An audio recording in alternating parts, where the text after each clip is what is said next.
sem que ele seja representante legítimo por meio da eleição nos órgãos de poder, possa acontecer exatamente por esse tipo de comportamento delituoso. Eu não sou contra as tecnologias, nem poderia ser, e acho que ninguém é, porque as tecnologias por si não são boas ou más. Mal é o uso que se pode fazer e que, neste caso, fizeram realmente com as consequências que foram assistidas estarrecidamente por toda a sociedade brasileira. Quando a mentira se põe a serviço dos ódios, as consequências são muito pouco humanas e, principalmente, nunca serão democráticas. O ódio era um veneno, não é, ministro Flávio Dino? Conversamos sobre venenos, em que se dizia, não adianta você tomar e querer que o outro morra. Agora, aquele que se acha tomado deste veneno do ódio pode contaminar sem precisar sequer se apresentar ao outro pela singela via de uma disseminação que, como se fosse efetivamente um tóxico gravíssimo posto numa caixa d'água de desumanidades distribuída a todo mundo, é sorvida sem que a pessoa nem se dê conta dela. Esta gravidade da contaminação das mentiras digitais voltadas a finalidades, o ministro relator fez referência a um populismo digital, acho que é mais grave do que isso, porque o que nós vimos foi a busca de uma destruição não apenas material, mas de toda a simbologia que sustenta a confiança no processo democrático, na dinâmica democrática de uma sociedade que acabava de passar por uma eleição na qual o eleitorado fez a escolha. Aos que votaram e não conseguiram que os seus candidatos fossem eleitos, aos que votaram e o seu voto acabou formando a maioria. Isto é a democracia. Não é o regime político, a forma de convivência na qual quem ganha aceita o resultado. Democracia é quando quem perde aceita o resultado e sabe que haverá de continuar lutando e que haverá espaço, ainda que ele seja minoria no momento, para que ele convença e se torne maioria no momento subsequente da história. Não é quem ganha que dá demonstração de democrata. Todo mundo que está no poder se afirma democrata. Eu nunca vi o mais louco dos tiranos afirmar que governa sem Constituição, ainda que seja só pro forma, só para fazer de conta, e que ele não seja um democrata. Mas democrata não é quem sabe ganhar, é quem sabe perder se foi pela forma legítima, e neste caso foi, estava demonstrado, e a tentativa de minar a confiança democrática da sociedade no que foi construído lentamente, a duras penas, constitucionalmente, por gerações de brasileiros para vencer as ditaduras, e não foi um nem outro período que nós tivemos, foi muito mais do que isso na história brasileira, e que a gente superasse um estado de instabilidade política, social, que o Brasil viveu, e não faz tanto tempo assim. Isto tudo leva realmente à gravidade do que se põe como as mentiras digitais, que viralizam com facilidade, que são em volumes absolutamente estarrecedores, inéditos na história, que tem uma velocidade que impede a pessoa de pensar e que, pela forma de propagação e pelo rebuscamento da elaboração, guardam verossimilhança que levam facilmente as pessoas a crerem naquilo que não existem e a não pensarem naquilo que ela mesma, a sociedade, compôs para que existisse.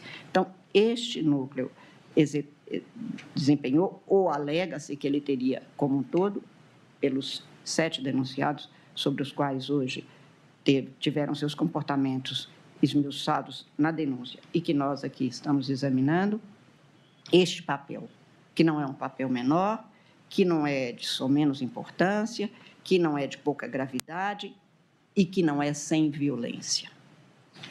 E aí nós, mulheres, o ministro Flávio Dino lembrou, nós, mulheres, falamos de cátedra.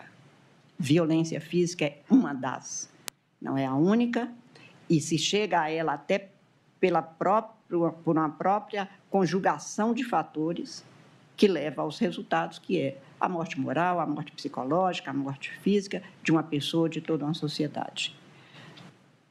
A busca, portanto, que foi feita e o que este núcleo fez foi examinar, exatamente, contaminar aquilo que deveria ser sorvido como informação por toda a sociedade brasileira para garantir a rigidez institucional e o prosseguimento da democracia, os seus comportamentos, uma vez que eles não estavam contentes com o resultado.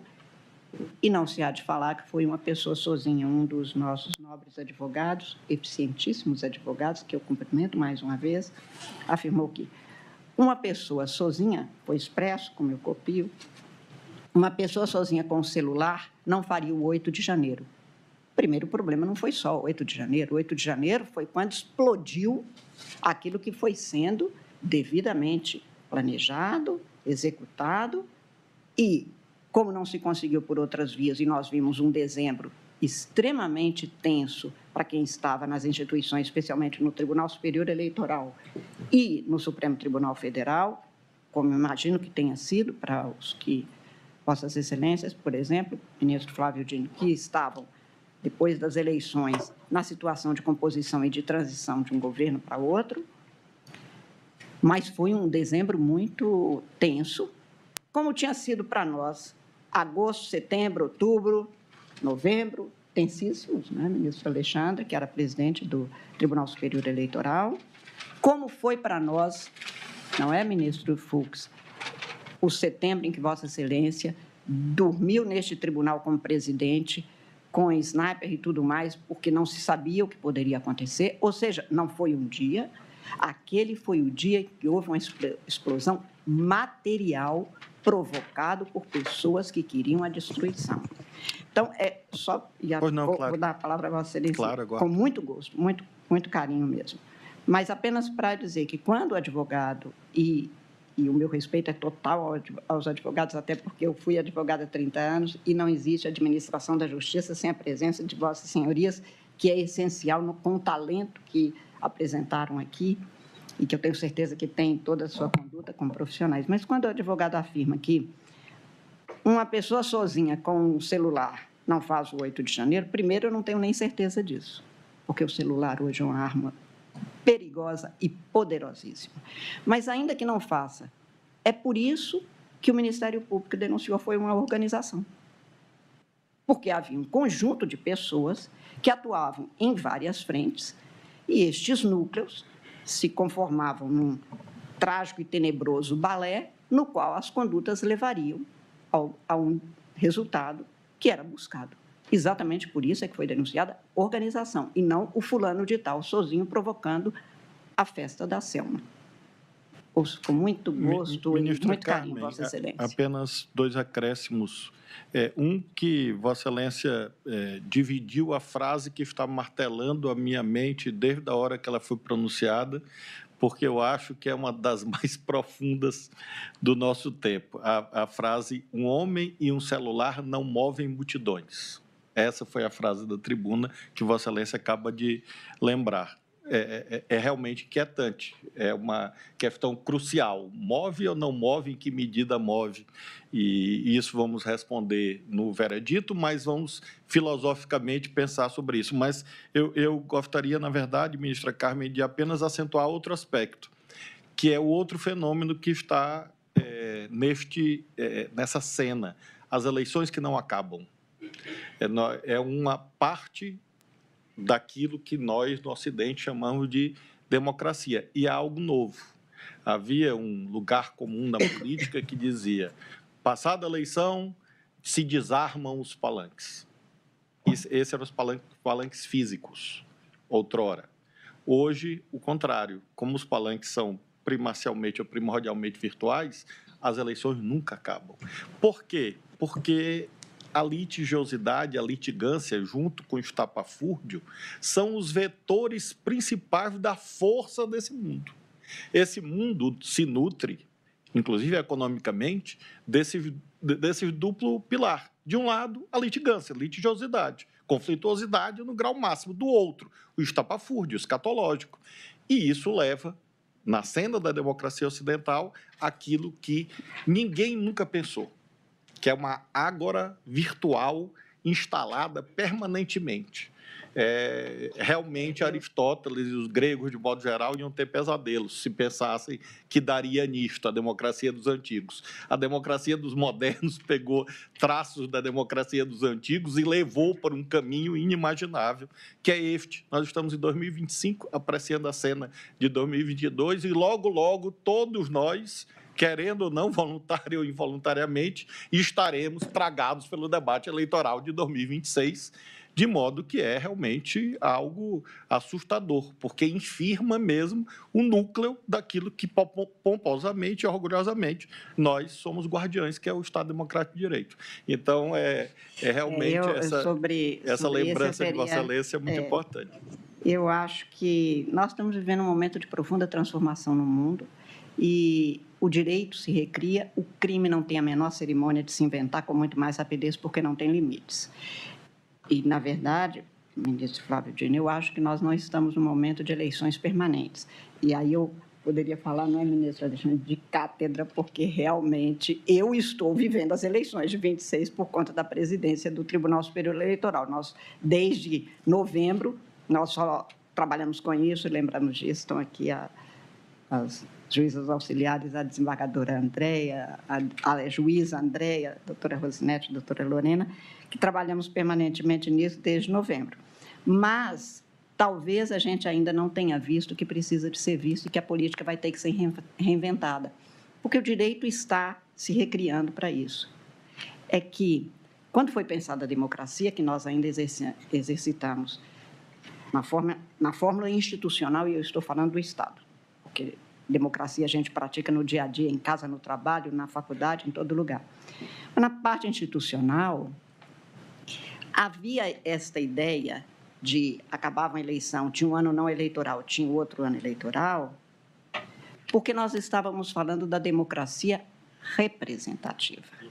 E esta, eu acho que logo, talvez, a gente tenha que encontrar com ela e perguntar se é assim, porque eu acho que nós estamos entrando no período da democracia apresentativa. O cidadão não quer mais se fazer representar, ele quer se apresentar. E as tecnologias oferecem a essa possibilidade de permanentemente se apresentarem. E, portanto, eu estou tentando maquiar um cadáver. O tempo todo a gente fala, quando a gente prepara, por exemplo, no Tribunal Superior Eleitoral, não apenas as juízas, esqueci do doutor Júlio, antes que ele me brigue comigo e vá embora, eu preciso falar que ele também é juiz auxiliar no eleitoral. Mas quando a gente discute isso, não apenas os juízes, principalmente os servidores excepcionalmente seletos da Justiça Eleitoral, como são nossos servidores, nós estamos falando o tempo todo de como é que a gente vai se adaptando à nova demanda da sociedade. Nós temos hoje comissões que vêm dizer o que elas querem. Nós temos as pessoas que não têm acessibilidade, que dizem, eu quero estar presente, eu não quero mandar ninguém me representar. Quer dizer, nós estamos, na verdade, cuidando institucionalmente, no que se refere à representação de algo que a sociedade já andou e que a tecnologia propiciou. Ele quer estar presente. Por isso é que esta ágora virtual permanente não se fechará, porque não haverá dia nem noite, porque não precisa mais do espaço físico, e porque nós é que temos que recriar, porque ou eu vivo com o meu tempo, ou o meu tempo vive sem mim.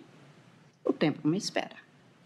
E essas tecnologias, que deveriam ser para nós nos servirmos de ter tempo para esta ágora, mas também para a festa, mas também para velar nossos mortos e que ninguém tem mais tempo, no entanto, nos contaminam o tempo permanentemente para que a gente não tenha tempo nem para si mesmo, nem para o outro.